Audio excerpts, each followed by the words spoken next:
Hello बच्चों, मैं हूं प्रवीण कुमार और ईश्वरदा मैथ एकेडमी में आपका एक बार फिर से स्वागत है। बच्चों, आज हमें अपना वही सैंपल पेपर कंटिन्यू करना है जिसमें सेक्शन सी से स्टार्ट करेंगे। आज 26 नंबर क्वेश्चन नंबर है, तो देखते हैं इसको क्या है।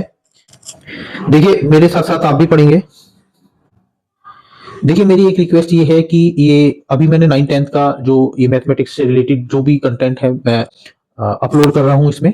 तो आपसे एक रिक्वेस्ट ये है कि आप अगर ये वीडियो आपके काम की हो तो आप भी मुझे सब्सक्राइब कर दीजिए, और अगर आपको लगता है कि ये हमारे काम की ना होकर हमारे घर परिवार में, रिश्तेदारी में, रिलेटिव्स में या कोई आस पड़ोस में यदि आपको आपकी जानकारी में कोई ऐसे बच्चे हों जो 9th-10th में हो, तो आप उनको ये शेयर जरूर कर दीजिए ताकि उनके काम आ जाए। ठीक है। तो ये मेरी रिक्वेस्ट है, और सब्सक्राइब आप भी कर सकते हैं और उनसे भी करवा सकते हैं। तो हम अपने क्वेश्चन नंबर 26 में चलते हैं। तो ये इसका फिगर बना लेते हैं।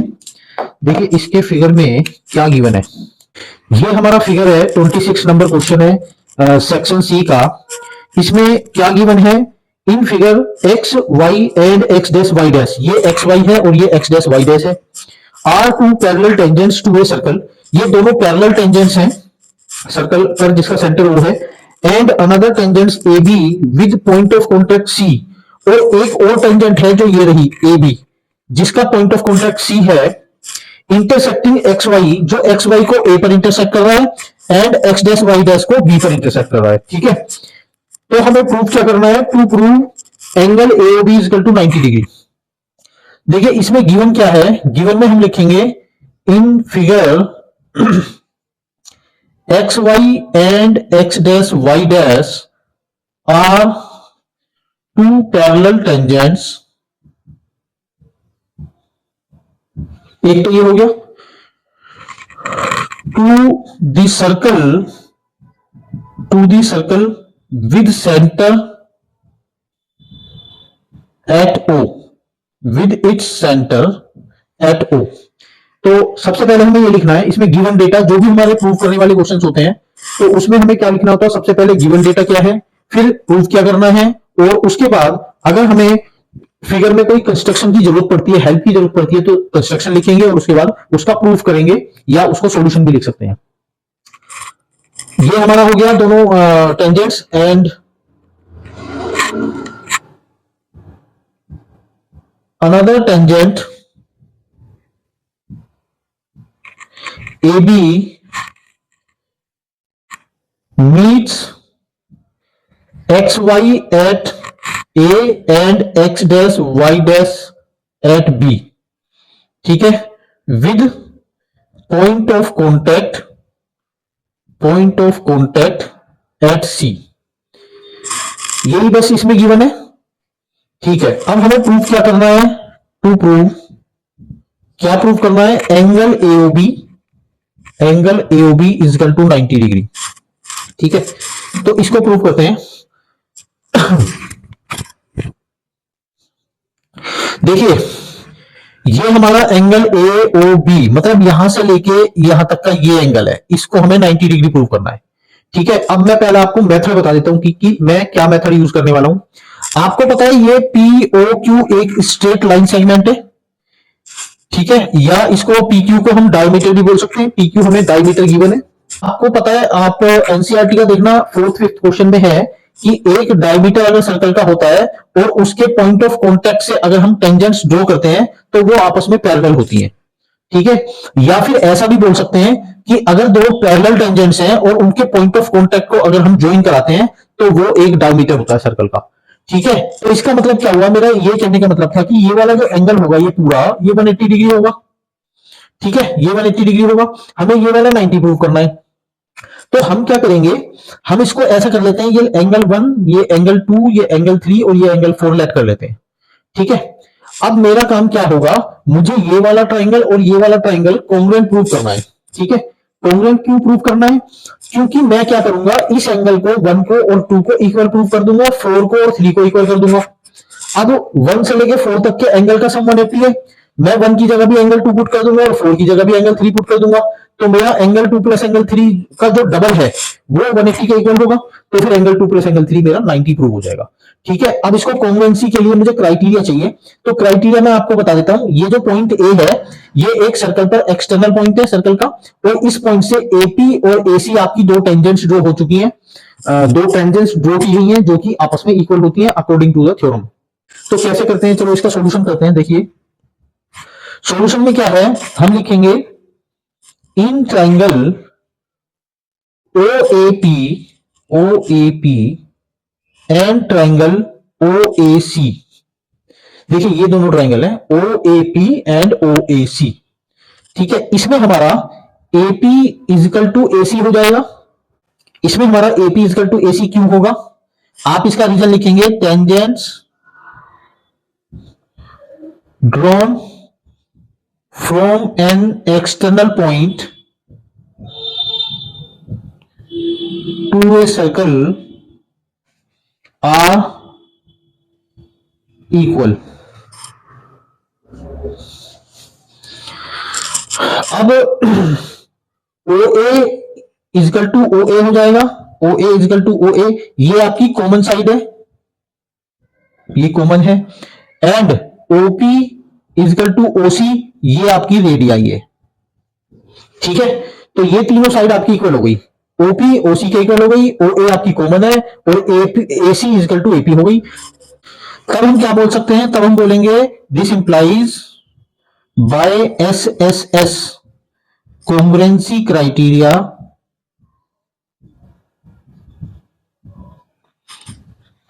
Triangle OAP is congruent to triangle OAC। तब क्या होगा, यहां कर लेते हैं दिस इंप्लाइज। अब अगर दोनों ट्राइंगल कॉन्ग्रुएंट हो जाएंगे तो इनके कोरस्पॉन्डिंग पार्ट्स भी इक्वल हो जाएंगे। अब तीन साइड्स तो हमने पहले से इक्वल कर चुके हैं, तो बाकी के जो तीनों एंगल है वो इक्वल हो जाएंगे, तो हमें तो सिर्फ इस एंगल को इस एंगल के इक्वल प्रूव करने की जरूरत है। तो दिस इंप्लाइज एंगल वन, मतलब एंगल वन का हम नाम लिखेंगे angle AOP, angle AOP is equal to angle AOC by CPCT. CPCT का मतलब होता है corresponding parts of congruent triangles. क्या मतलब होता है, corresponding parts of congruent triangles. तो ये हमारा इक्वल हो जाएगा, हम इसको फर्स्ट इक्वेशन का ऐसे नाम दे देते हैं। अब similarly we can also prove in triangle BOQ and BOC the angle 3 is equal to angle 4। तो हम इसी तरह से क्या करेंगे, इन दोनों ट्राइंगल को सिमिलरली करके लिख देंगे, तो उसमें हमें एंगल 3 और एंगल 4 इक्वल मिल जाएगा। तो हम क्या कर सकते हैं, ऐसा लिखेंगे सिमिलरली we can also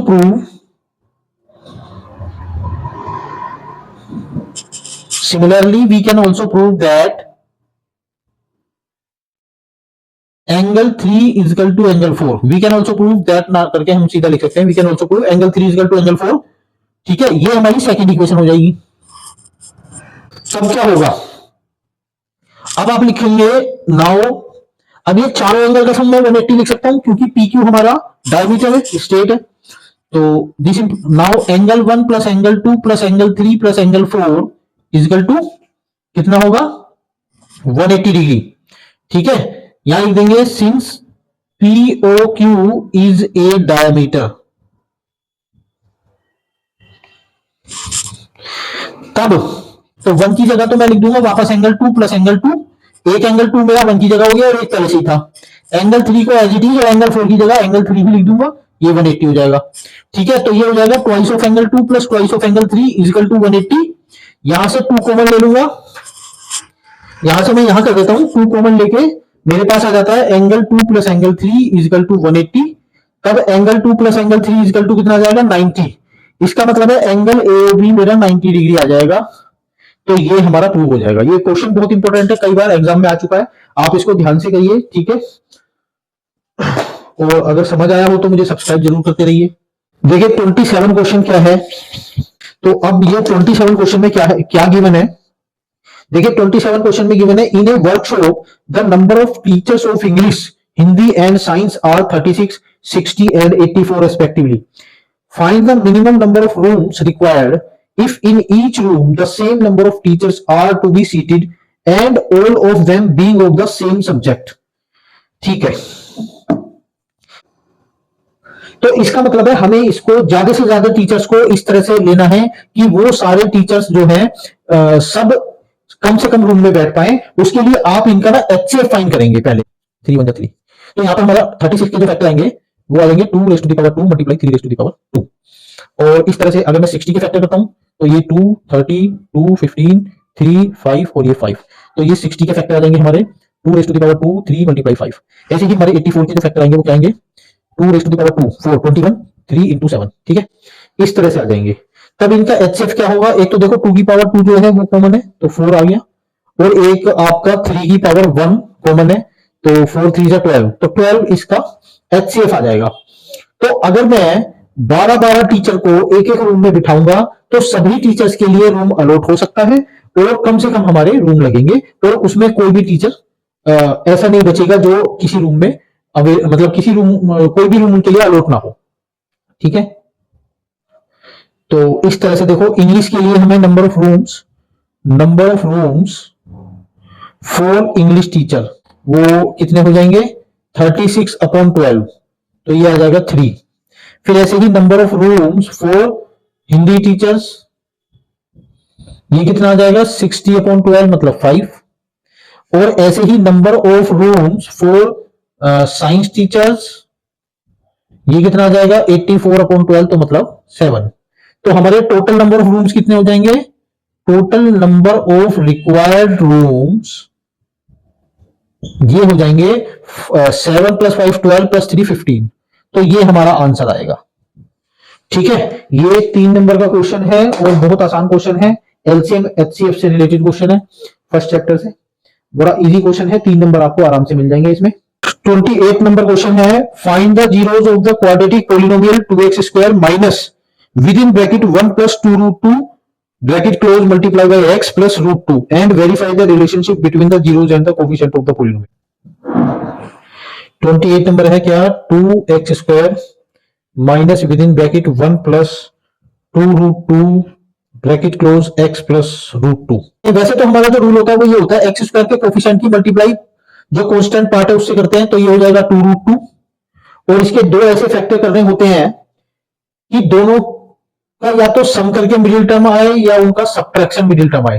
तो यहां पर डायरेक्टली गिवन है, अगर 2√2 को 1 से मल्टीप्लाई करता हूं तो मल्टीप्लाई तो सेम रहेगी और जो सम करेंगे तो यही आएगा, तो इसका मतलब है आप यही फैक्टर ले लीजिए -1x, इसको मल्टीप्लाई को ओपन करेंगे माइनस प्लस माइनस 2√2 और ये x और प्लस √2 इक्वल टू 0। यहां से आपका x कॉमन है तो बचेगा क्या 2x और -1, यहां से आपका माइनस का √2 कॉमन है तो बचेगा क्या 2x, और माइनस की प्लस से डिवाइड करेंगे तो माइनस, और √2 की √2 से डिवाइड तो 1, और ये दोनों ब्रैकेट सेम भी आने चाहिए।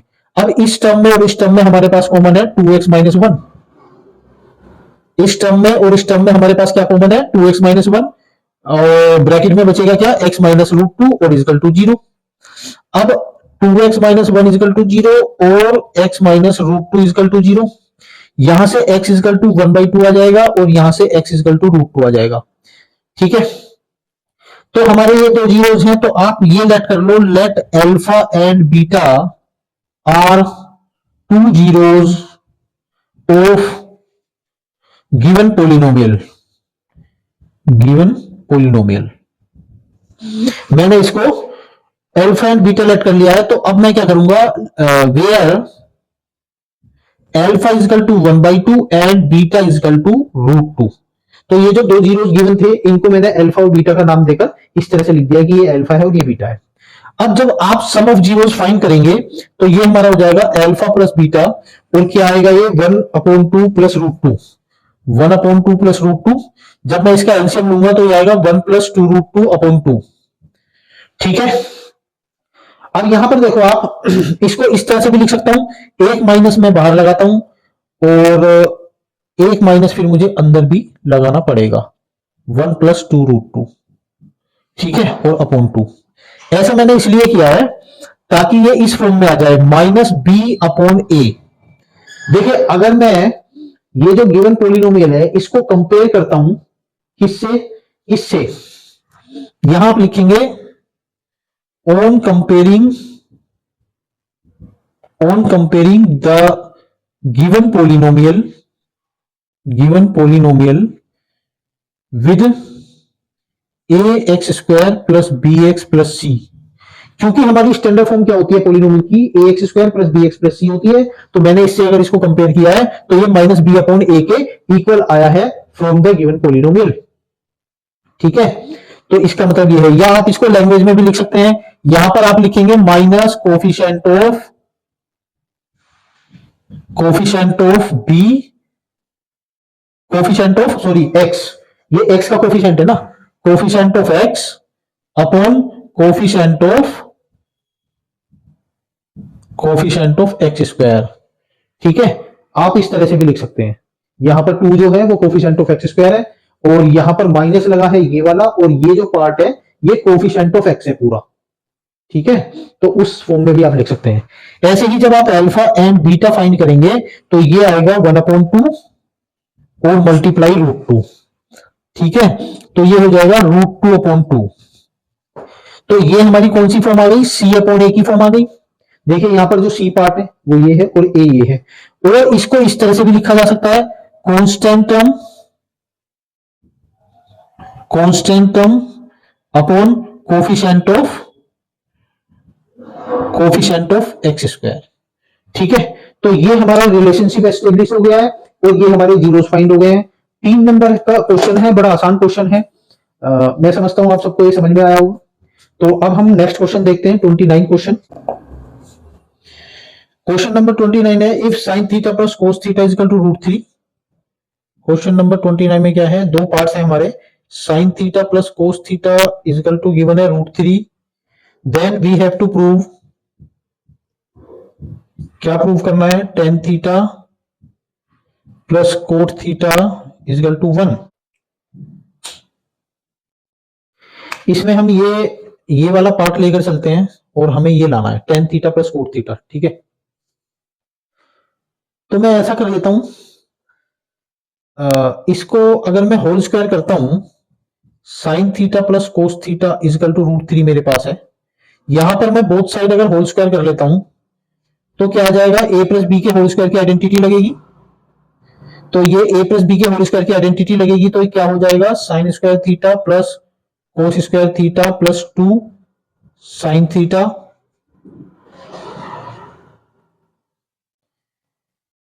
अब ये होल स्क्वायर किया है मैंने बोथ साइड, तो sign theta plus cos theta का होल स्क्वायर है, तो ए प्लस बी के होल स्क्वायर की आइडेंटिटी लगेगी, तो क्या हो जाएगा, A square plus B square plus 2 A into B, और इजकल टू में √3 का स्क्वायर 3 हो जाता है। तो ये हमारा क्या हो जाएगा, 1 plus 2 sin theta into cos theta is equal to 3। यहां से 2 साइन थीटा कोस थीटा को मैं यही रोक लेता हूं, और 1 राइट में जाके माइनस हो जाएगा, तो 2 हो जाएगा ये। तो sign theta into cos theta is equal to 2 भी डिवाइड में जाएगा तो ये 1 आ जाएगा। ठीक है, अब ये 1 आ गया, तो आपको क्या करना है, यहां पर sin theta cos theta is equal to 1 आ गया। आप both side sin theta into cos theta से डिवाइड कर देंगे। ठीक है, बोथ साइड हमने साइन थीटा कोस थीटा से डिवाइड कर दिया है, ये हमारा 1 हो जाएगा, और ये हमारा हो जाएगा 1 sign theta into cos theta. या आप ऐसा भी कर सकते थे कि जो हमें sin theta cos theta equal to 1 दिया था, उन दोनों को रेसिप्रोकेट भी कर सकते थे। ठीक है, अब यहां 1 रहेगा, और इस 1 की जगह पर आप लिखेंगे sign square theta plus cos square theta upon sine theta into cos theta. तब इनको सेपरेट करेंगे तो आप क्या क्या मिलेगा आपको, देखिए अगर मैं इसको सेपरेट कर देता हूं, साइन स्क्वायर थीटा के अपॉन में साइन थीटा कोस थीटा अलग कर देता हूं, और प्लस कोस स्क्वायर थीटा के अपॉन में साइन थीटा कोस थीटा अलग कर देता हूं। तो साइन थीटा से एक साइन कैंसिल हो जाएगा, एक कोस से एक कोस कैंसिल हो जाएगा, तो 1 is equal to sin upon cos हमारा टेन थीटा होता है, और कोस अपॉन साइन हमारा कोट थीटा होता है। तो ये हमारा प्रूव हो जाएगा जो हमें लाना था। ठीक है, इस तरह से क्वेश्चन करना है। अब नेक्स्ट क्वेश्चन देखते हैं, इसी का पार्ट है दूसरा। दूसरे पार्ट में क्या गिवन है, prove that cos A minus sin A plus 1, cos A minus sin A plus 1 upon cos A plus sin A minus 1 is equal to cosec A plus cot A. देखिए हमें यह prove करना है, ये बहुत important question है, कई बार आ चुका है एग्जाम में, कोस और साइन की जगह कभी कभी सेक और टेन की फॉर्म में भी आ जाता है, ठीक है। तो इसको कैसे करेंगे, अब राइट साइड में मुझे पता है कोसेक और कोट की फॉर्म है, तो मैं यहां पर क्या करूंगा, एलएचएस लेकर एलएचएस लेकर और इसको कोसेक और कोट की फॉर्म बनाने की कोशिश करूंगा, ठीक है। तो मैं दोनों न्यूमरेटर और डिनोमिनेटर में साइन ए से डिवाइड करूंगा, तो ये क्या हो जाएगा, कोस A minus sin A plus 1 upon sin ए, और पूरे के अपॉन में क्या होगा, कोस A plus sin A minus 1, और इसको भी डिवाइड कर दूंगा साइन ए से। तो मैंने यहां पर क्या किया है, बोथ न्यूमरेटर एंड डिनोमिनेटर में साइन ए से डिवाइड किया है। अब जब इसको सेपरेट करेंगे, मैं यहां कर देता हूं इसको, कोस ए के अपॉन में साइन ए अलग होगा, कोस ए upon sin A minus sin ए के अपॉन में साइन ए अलग होगा, sign A upon sin A plus 1 upon sin ए अलग हो जाएगा, 1 अपॉन साइन ए, ठीक है। मैंने टर्म्स को सेपरेट कर दिया, ऐसे ही मैं डिनोमिनेटर में भी करूंगा, कोस ए अपॉन साइन ए, कोस ए अपॉन साइन ए और plus sin A upon sin A plus sin A upon sin ए और माइनस 1 अपॉन साइन ए, ठीक है। अब इसको यहां करेंगे, क्या हो जाएगा, कोस ए अपॉन साइन ए हो जाता है आपका cot A, sin A upon sin A cut के 1 हो जाएगा, और 1 अपॉन साइन ए होता है कोसेक ए, ठीक है। ये भी ऐसे ही होगा, कोट ए फिर प्लस 1 और माइनस का कोसेक ए, ठीक है। एक बार फिर से इसको दोबारा से लिखेंगे, क्या, कोट ए को एज इट इज रहने देते हैं, फिर प्लस का कोसेक ए लिख लेते हैं, और माइनस 1 की जगह पर मैं यहां पर लिखूंगा कोसेक स्क्वायर ए माइनस कोट स्क्वायर ए, क्योंकि मुझे कोसेक की और कोट की फॉर्म में ये फॉर्मूला याद है, cosec square theta minus cot square theta equal to 1 होता है। तो मैंने इस 1 की जगह पर कोसेक स्क्वायर ए माइनस कोट स्क्वायर ए लिख लिया है, और अपोन में जैसा है वैसे ही लिख देंगे, cot A plus 1 minus cosec ए। अब इसमें आपकी आइडेंटिटी लगती है ए स्क्वायर माइनस बी स्क्वायर, तो मैं इसको दो बार लिख सकता हूं, ए प्लस बी इंटू ए माइनस बी, तो ये हो जाएगा cot A plus cosec A minus, इसको मैं लिख सकता हूं cosec A plus cot A and cosec A minus cot A upon cot A plus 1 minus cosec ए। अब आप ये देखिए, ये है कोट ए प्लस कोसेक ए और ये भी कोसेक ए प्लस कोट ए, एक ही बात है। तो इन दोनों में से एक कॉमन आ जाएगा हमारे पास, cosec A plus cot A. ये एक ब्रैकेट अगर कॉमन आता है तो यहां पर तो बचेगा 1, क्योंकि मैं जो कॉमन लिया है कोसेक ए प्लस कोट ए उसी से इसको डिवाइड करूंगा, तो यहां पर ब्रैकेट में 1 बचेगा, फिर ये माइनस, अब ये वाला ब्रैकेट प्लस वाला बाहर आ चुका है, तो ये वाला माइनस वाला अंदर बचेगा, और आप माइनस से भी मल्टीप्लाई कर रहे हैं तो इसको ध्यान से अंदर भी ब्रैकेट में ही रखेंगे। अभी cosec A minus cot A, इसको ब्रैकेट में रखकर और ये क्लोज कर देंगे ब्रैकेट, ये बिग ब्रैकेट लगा देंगे, और अपॉन में cot A plus 1 minus cosec ए, ठीक है। अब उसको माइनस से मल्टीप्लाई करेंगे ब्रैकेट को, cosec A plus cot A with in bracket 1 minus, minus की जब कोसेक ए में मल्टीप्लाई करूंगा वो प्लस का है तो दोनों माइनस हो जाएंगे, और फिर माइनस की माइनस में मल्टीप्लाई करूंगा तो प्लस हो जाएगा कोट ए। अब जो डिनोमिनेटर में है उसमें भी मैं ऐसा ही लिख लेता हूं, 1 माइनस कोसेक ए, पहले मैंने 1 को लिखा, फिर माइनस कोसेक ए और फिर बाद में प्लस का कोट ए। तो अब देखो ये वाला और ये वाला पार्ट सेम है, कट जाएगा, तो मेरे पास क्या बचेगा, कोसेक ए प्लस कोट ए। तो यही मुझे लाना था, ये हमारा प्रूव हो चुका है क्वेश्चन। आप इसको ध्यान से करें, इस तरह का क्वेश्चन बहुत बार आता है बोर्ड में, ठीक है। यहां साइन कोस की फॉर्म है, वहां पर सेक और टेन की भी फॉर्म हो सकती है। 30 क्वेश्चन में क्या है, on a particular day Vidhi and Unnati could not decide on who would get to drive the car. They had 1 coin each and flipped their coin exactly 3 times. The following was agreed upon. If Vidhi gets 2 heads in a row, she would drive the car. If Unnati gets a head immediately followed by a tail, she would drive the car. Who has greater probability to drive the car that day? Justify your answer. तो ये probability से related एक question है 30 number, इसको देखते हैं। देखिए हमें इसमें ये जो एक अप्रोच दी हुई है विधि और उन्नति की फॉर ड्राइविंग द कार, हमें इसमें जो अपना काम की बात है उसको ज्यादा फोकस करना है। काम की बात ये है कि एक कोइन को 3 बार फ्लिप किया गया है, ठीक है। तो हमारा जो सैंपल स्पेस बनेगा, टोटल नंबर ऑफ आउटपुट्स, आप लिखेंगे since A coin is flipped thrice, hence total number of outcomes are, क्या या टोटल आउटकम्स लिख लेते हैं अभी, क्योंकि उनको लिस्ट करना है ना, नंबर तो बाद में लिख लेंगे। टोटल आउटकम्स क्या क्या होंगी, एक तो हमारा हो जाएगा head head head, head head tail, head tail head. अच्छा मैं ना आपको इसका एक बहुत शॉर्टकट तरीका बता देता हूं। कितने भी नंबर ऑफ कॉइन्स आपके फ्लिप किए हों तो उसका एक शॉर्टकट तरीका क्या होता है, जिसमें आपको ना तो कुछ सोचना पड़ेगा और ना ही आपको इस तरह से, मतलब आपको सोचना नहीं पड़ेगा। कहने का मतलब ये है कि कितने इसके आउटपुट बनेंगे और क्या क्या इसमें आउटपुट बनाने हैं। क्योंकि कभी कभी ऐसा होता है अगर हम सोच सोच कर बनाते हैं तो एक तो इसमें टाइम कंज्यूम होता है और दूसरा पता नहीं चल पाता कौन सा वाला रह गया है। तो आपको बस ये पता करना है कि कोइन को फ्लिप कितनी बार किया गया है। अगर कोइन को 3 बार फ्लिप किया गया है तो 2 raised to the power 3 आपकी आउटकम आएंगी। तो यहाँ पर टोटल नंबर ऑफ आउटकम हो जाएंगी 8, ठीक है।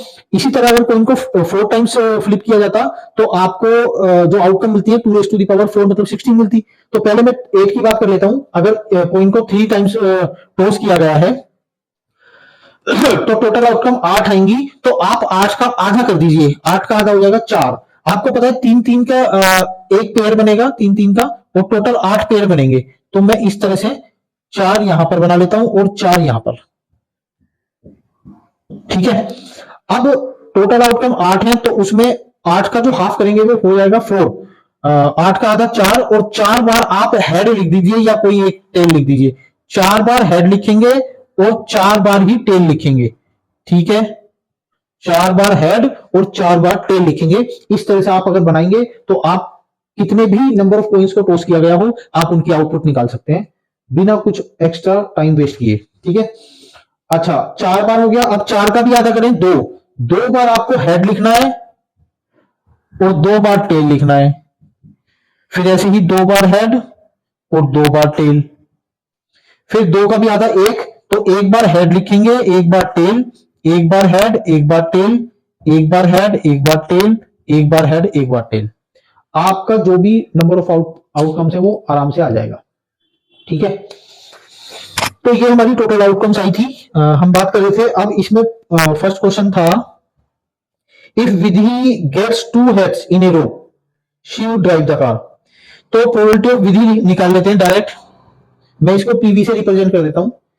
अगर 2 हेड आते हैं, ठीक है, तो 2 हेड एक तो इसमें आ रहे हैं एचएसटी में, एचटीएच में, और आपका टीएचएच में 2 हेड आ रहे हैं। तो कितने ऐसे आउटकम्स हैं, 3 ऐसे आउटकम्स हैं और टोटल नंबर ऑफ आउटकम्स 8 है। तो ये तो आ गई विधि को ड्राइव करने के लिए प्रोबेबिलिटी आ गई।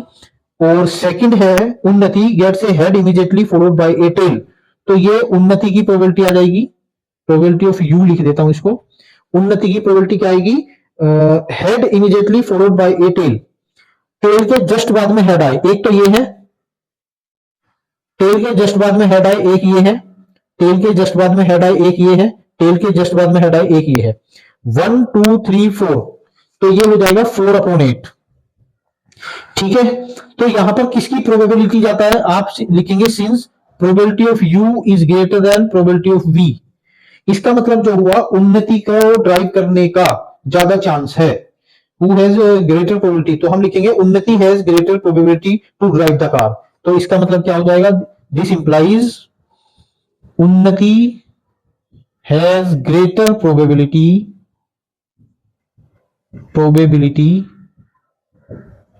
टू ड्राइव द कार, ठीक है। इस तरह से क्वेश्चन का आंसर देना है आपको। नेक्स्ट क्वेश्चन करते हैं 31। इसमें 2 पार्ट हैं, ए एंड बी। चलिए 31 क्वेश्चन देखते हैं। देखिए 31 क्वेश्चन में इसका 31 का ए पार्ट है, ये क्या दिया हुआ है आपको, 31 का ए पार्ट जो दिया हुआ है उसमें लिखा हुआ है the monthly income of Aryan and Babban are in the ratio 3:4 and their monthly expenditures are in the ratio 5:7। If each saves ₹15,000 per month, find their monthly incomes. तो ये बड़ा अच्छा क्वेश्चन है और इजी भी है, linear equation in two variable से ये क्वेश्चन लग रहा है मुझे। तो इसमें क्या करना है, जो पूछा जाता है, ज्यादातर ये चांस है जो पूछा जाता है उसी को आप लेट करेंगे। सबसे पहले मैं लेट कर लूंगा, लेट द मंथली इनकम। अच्छा, लेट करने की जरूरत अगर है तो मैं समझता हूं क्योंकि मंथली इनकम का रेशियो दिया हुआ है और एक्सपेंडिचर का भी दिया हुआ है, तो आप जो है ना इसमें इस तरह से कर लेते हैं कि लेट कॉमन, जो उनका रेशियो है वो तो गिवन है, तो मैं इनका जो वेरिएबल है, जो सेपरेट करने का फैक्टर है, उसको लेट कर लेता हूं। Let common factors for the given ratios of income and expenditures are respectively, या बी रेस्पेक्टिवली लिख सकते हैं आप, be respectively X and Y. मैंने क्या किया, मुझे मंथली इनकम का, किसका, आर्यन और बब्बन की मंथली इनकम का रेशियो दिया हुआ है 3:4, तो मैंने उनका कॉमन फैक्टर जो ले लिया है वो एक्स ले लिया है, ठीक है, मंथली इनकम का, और एक्सपेंडिचर का मैंने वाई ले लिया है कॉमन फैक्टर। तब then income of Aryan, monthly income of Aryan कितनी हो जाएगी, बी ₹3x, ठीक है, and monthly income of Babban, Babban की मंथली इनकम कितनी हो जाएगी, ₹4x, क्योंकि इनका रेशियो हमें 3:4 गिवन है। नाउ एक्सपेंडिचर, या एंड कर देते हैं, and expenditure of Aryan is equal to rupees, कितना हो जाएगा, 5:7 है तो 5y, and expenditure of Babban ₹7y, ठीक है। तो ये हमारा मंथली इनकम और मंथली एक्सपेंडिचर आ चुका है दोनों का। अब हमें क्या दिया हुआ है, since saving of both is ₹15,000 per month, ठीक है, saving of both is ₹15,000 per month. दोनों की जो सेविंग है यही है ना, there monthly income, if each saves ₹15,000 per month. तब क्या होगा, तब देखते हैं कि कैसे हम दो इक्वेशन बनाएंगे। देखिए मंथली इनकम जो है आर्यन की वो 3x है, अकॉर्डिंग टू क्वेश्चन कर देते हैं, अकॉर्डिंग टू क्वेश्चन 3x में से उसका एक्सपेंडिचर सब्ट्रैक्ट करेंगे अगर 5y, तो ये 15,000 के इक्वल होगा। एक इक्वेशन तो ये हो जाएगी, ठीक है। दूसरी इक्वेशन क्या होगी, and 4x minus 7y is equal to 15,000, दूसरी इक्वेशन ये हो जाएगी। अब इन दोनों को हम एलिमिनेशन मेथड से सोल्व कर लेंगे। तो एलिमिनेशन से सोल्व करने के लिए मैं x के कोफिशिएंट को इक्वल कर लेता हूं, तो इसको मैं 4 से मल्टीप्लाई करूंगा और इसको मैं 3 से मल्टीप्लाई करूंगा, ठीक है। तो यहां कर लेते हैं, तो ये क्या हो जाएगा, 4 3 12x minus 20y is equal to 60,000, और 3 से इसको मल्टीप्लाई करूंगा तो 12x minus 21y is equal to 45,000। तब ये दोनों के साइन डिफरेंट भी होने चाहिए थे, तो इसको माइनस कर दूंगा, इसको प्लस कर दूंगा, इसको माइनस कर दूंगा, ये कैंसिल हो जाएगा। प्लस का 21y है और माइनस का 20y है, तो प्लस का 1y बचेगा, और 60 माइनस 45 तो 15,000 बचेगा, ठीक है। तो y हमारा आ जाएगा 15,000, ठीक है। और x क्या आएगा, अब इसको पुट कर देते हैं, putting y is equal to 15,000 in equation 1, we have 3x minus 5 into 15,000 और is equal to 15,000, 3x is equal to 15,000, ये 15 75,000 माइनस का आएगा, इसको जब राइट में ले जाऊंगा तो प्लस का 75,000 आ जाएगा। तो x इजिकल टू 75 और 15 आपका हो जाएगा 90,000, और अपॉन में 3 भी आएगा, तो x इजिकल टू हो जाएगा 30,000, ठीक है। तो x हमारा 30,000 आया है और y हमारा 15,000 आया है। अभी हमें ये मंथली सैलरी नहीं आई है, ये तो कॉमन फैक्टर था, ये तो कॉमन फैक्टर था, तो मंथली सैलरी क्या हो जाएगी, this implies Aryans monthly salary is, क्या थी आर्यन की मंथली सैलरी, मंथली इनकम क्या थी, 3x, तो 3 मल्टीप्लाई और एक्स कितना आया है 30,000, तो ये हो जाएगी ₹90,000। ठीक है। And Babban's monthly salary, Babban's monthly salary is, Babban की मंथली सैलरी कितनी हो जाएगी, ये थी 4x, तो 4 मल्टीप्लाई 30,000, तो ये हो जाएगा 1,20,000। तो ये कितना हो जाएगा 1,20,000 हो जाएगा, 4 मल्टीप्लाई 30,000, 1,20,000। तो ये हमारा क्वेश्चन है, linear equation in two variable से है और हमने उसी तरीके से किया है। तो अच्छा क्वेश्चन है और ज्यादा टफ नहीं है। ठीक है, देखिए 31 का बी पार्ट है, solve the following system of equations graphically. तो इसमें एक ग्राफ बनाना है हमें और इक्वेशंस हमें क्या गिवन है, इसका बी पार्ट है 2x plus Y is equal to 6 and 2x minus Y is equal to 2। ये वैसे तो -2 दिया हुआ है पर मैंने इसको राइट में कर दिया है। इसमें लिखा है find the area of the triangle so formed by two lines and x axis, और हमें एक्स एक्सिस और इन दोनों लाइनों से जो भी फिगर बनेगा ट्राइंगल का उसका एरिया भी फाइंड करना होगा। तो सबसे पहले आप इसको क्या सोल्व करोगे, देखो इसको किस तरह से ग्राफिकली सोल्व करना होता है। पहले आप इसमें एक्स और वाई की दो वैल्यू ऐसी फाइंड कर लीजिए जो बड़ी इजी होती है। और किस तरह से फाइंड होती है, आपको इसमें एक बार एक्स को 0 पुट करना होता है। जब मैं इसमें एक्स को 0 पुट करूंगा तो वाई मेरा 6 आएगा। आप देखिए 2 मल्टीप्लाई 0 मतलब 0, तो वाई इक्वल टू 6 बचेगा। एक बार मैं वाई को 0 पुट करूंगा तो हमारा एक्स जो आएगा वो 3 आएगा। 2x plus 0 is equal to 6, तो 2x इज इक्वल टू 6, तो x इज इक्वल टू 3। इसी तरह से आप इसको भी सोल्व करेंगे। तो ये हमारा x और ये y है। x को 0 पुट करूंगा तो y -2 आ रहा है, देखो ये 0 हो जाएगा, और माइनस वाई इक्वल टू 2 है, तो माइनस का आप दोनों तरफ मल्टीप्लाई करेंगे तो ये y इक्वल टू -2 आएगा। जब मैं y को 0 पुट करूंगा तो x इक्वल टू 1 आ जाएगा। तो इसमें हमारे पास ज्यादातर प्लस की वैल्यू और y माइनस में भी है। कोई बात नहीं, इसको ग्राफ का बनाते हैं। तो इस तरह से x तो खैर माइनस में नहीं है, तो इस तरह से ग्राफ बना लेते हैं।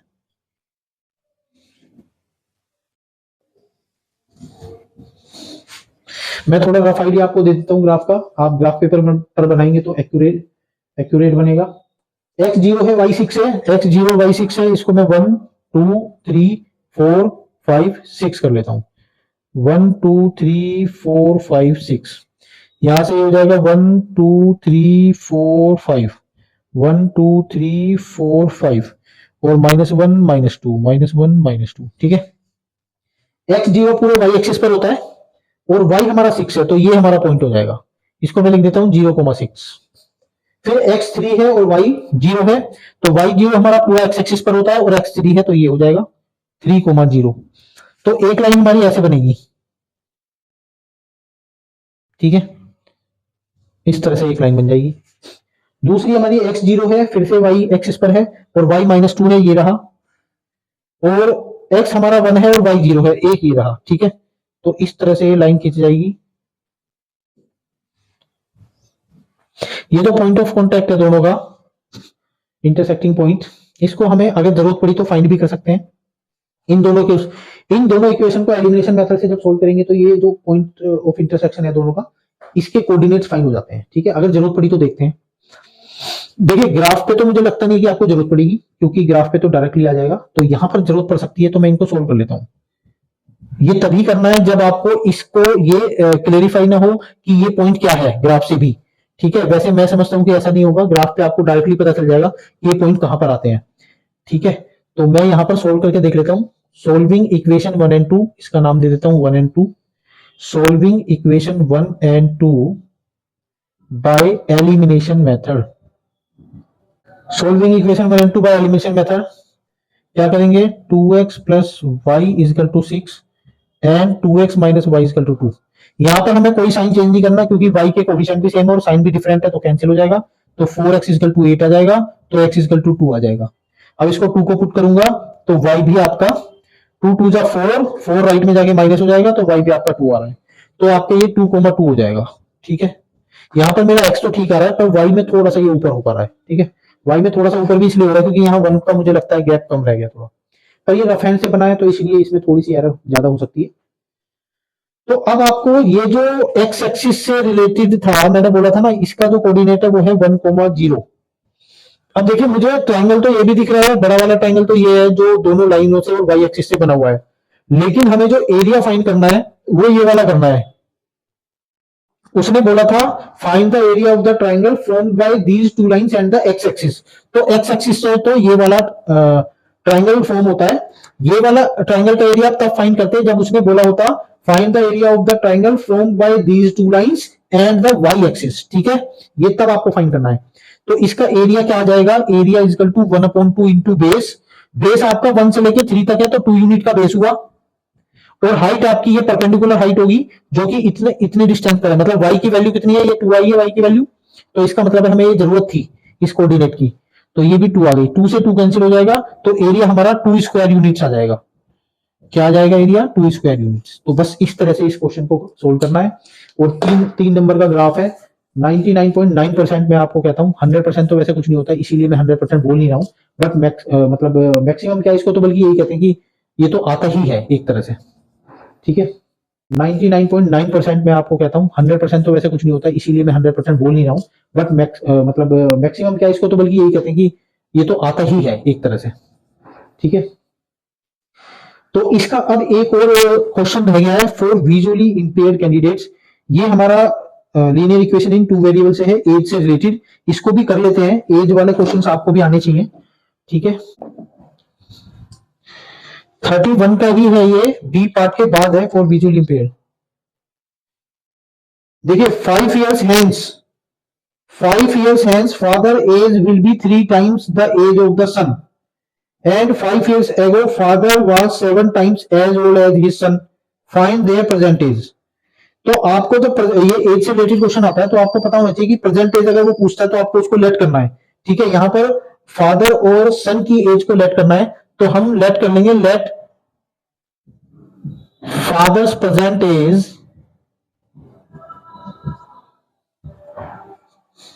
be x years and son's present is be y years।